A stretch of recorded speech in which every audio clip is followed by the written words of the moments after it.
Hi Nadia, hi everyone. I'll try and get this video done without too many gaffes. It's really difficult when you're doing it off the hoof. It's much better if I'm talking to someone in person. But there we are. I'm in Instagram jail because I've committed the awful crime of posting pictures of people giving birth and videos of people giving birth. So these things happen. So Nadia, in answer to your questions, what inspired this workshop? I actually started to write this workshop at the beginning of the pandemic because I was being contacted by so many families, so many doulas, so many midwives distressed that they couldn't go out to home births, and families distressed that there wouldn't be a midwife at the home birth, and doulas being put in that difficult position of attending a free birth that wasn't planned. So I wrote an online course and I got it out as quickly as I could, hoping that it would make birth a little bit safer for people that hadn't expected to be in that situation. So that online course still exists and it's called Birth Without a Midwife. And it's equally applicable if clients have had really fast labours before and people might not get to their birth. Tells them exactly what to do and hopefully how not to panic. So that was that bit. And you're right, Nadia. Unplanned, unassisted home birth isn't an emergency and isn't a cause for panic. You know, even if it is, your client planned to go to hospital, but things are happening too quickly. If birth happens really quickly, it normally means that everything's happening very well. But more and more doulas are contacting me because they're being put in these really awkward situations. Now, we've got to be clear from the start. I'm no longer a midwife. I am a birth keeper, so I've got all my knowledge. But I have no drugs, I have no equipment when I go to a birth.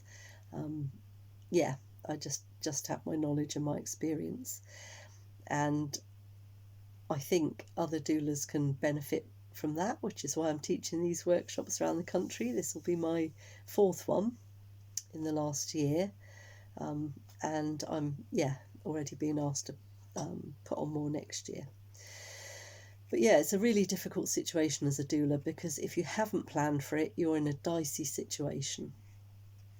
I always talk about what if there's not a midwife, because we know about staff shortages, and I have a written agreement with my client telling them what I can and I can't do. And I suggest everyone does that, and you don't work out outside your sphere of practice. So because there are midwives and doulas on the courses that I teach, I will be teaching the midwives about midwifery things that they can do, and I'll also be teaching doulas about the things that they can do. But again, don't do anything that you don't feel competent to do. And we cover legalities in the course. So that was the first question, what inspired the workshop. The second one is how to keep mother and baby safe in one of those situations. So you may have called the hospital, you're expecting the midwife team to come out, and they tell you they're short-staffed. How do we keep mother and baby safe? It's not our decision, but they're usually advised to go to the local maternity unit if there are no midwives. And I do encourage my clients to seriously consider that as a very good option if they're not very close to giving birth, because then it's just unfeasible. Calling an ambulance has its pros and cons because the cavalry arrive all loud and jolly, and you might not want that or need that at a normal birth. So how to keep mother and baby safe? As I said, I do encourage them to go to the maternity unit if there's not a midwife, and I remind them again that I've got no equipment, no drugs, and they're the only ones that can make these decisions. So yeah, then we progress as normal, keeping the mother as warm and happy and as loved up as she can be if she decides to stay at home. Well hydrated, all the rest of it. I'm afraid I don't know much about endometriosis. I know what it is, of course, and I know that it does cause very heavy periods for people that have it and can lead to problems conceiving because of the lining of the womb being so altered. My very, very basic understanding would be in pregnancy, the hormones alter anyway, and the lining of the uterus is affected by those hormones. I haven't encountered a case of, I haven't looked after anyone who's had endometriosis and has got pregnant and it has been an issue. So I'm afraid you're going to have to do your own research on that one because it's not in my field of expertise. Thank you for asking the question, though. I'm going to have to look it up now. The next question was about an obstructed second stage of labour.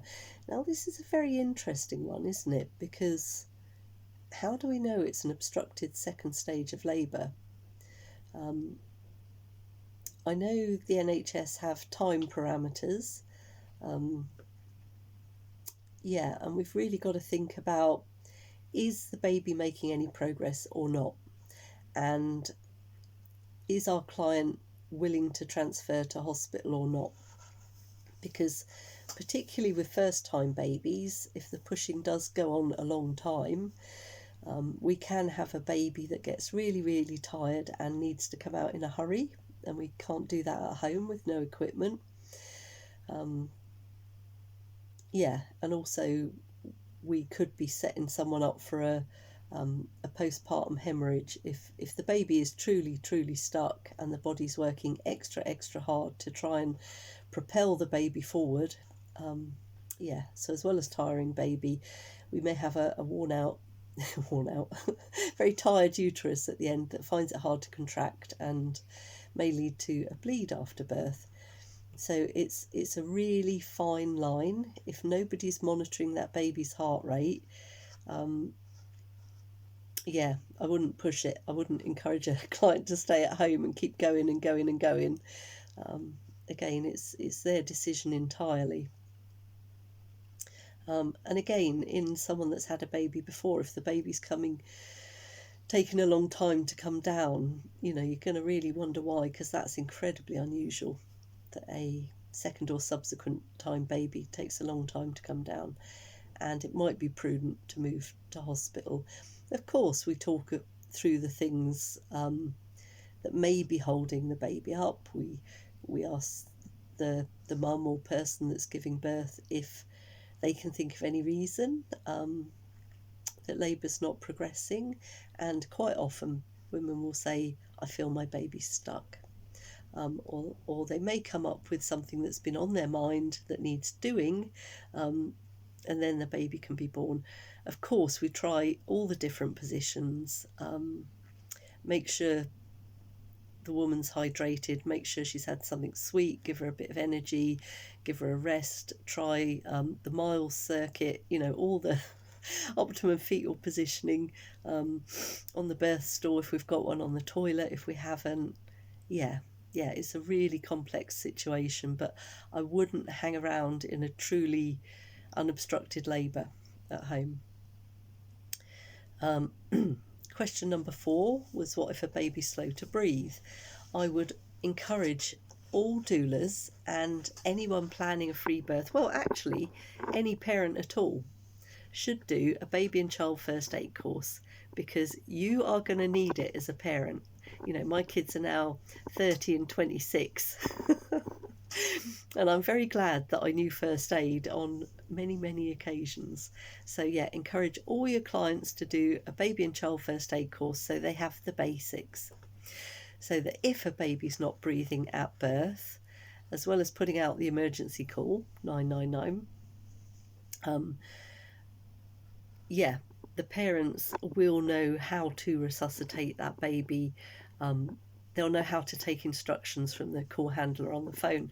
And unfortunately, sometimes mum and dad aren't able to do the resus, because it can be quite shocking for them. And then you as a doula have to decide if that's your job or not, to take instructions from the call handler. Yeah. If we're not talking about a baby in a really compromised condition, because that's what I have been referring to, a baby that's just a bit slow to breathe after birth isn't a huge concern, as long as we're assured of its well-being otherwise. We look at the baby's colour, we look at the baby's heart rate, we see if they're making any effort to move, if they've got muscle tone, if they're screwing up their face, if they're opening their eyes, if they're moving their limbs. All of those type of things. We do an overall assessment, which is what the APGAR is, but we don't have to be quite as regimented as the APGAR. And as Nadia said, some midwives really like to stimulate babies and get them to breathe by 10 seconds, which isn't necessary. A well baby that's had a good heart rate throughout labour, when it comes out, the cord is still pumping, the baby's heart's pumping at a good rate. With a bit of stimulation, that baby will breathe. And when I say a bit of stimulation, I mean what the parents do naturally. So the parents are picking the baby up, moving the baby, kissing the baby, drying the baby maybe, calling the baby's name, that sort of thing. And we do have lots of other methods to encourage babies to breathe. But we're already 12 minutes in, so we can't talk about all of them, I'm afraid. Cord around the neck. Yeah, that's an interesting one. Will quite often lead to it depends if it's a tight cord or a loose cord. So the cord around the neck is really common, happens about 1 in 3 births. We'll often see a cord around baby's neck. It's not usually a problem whatsoever.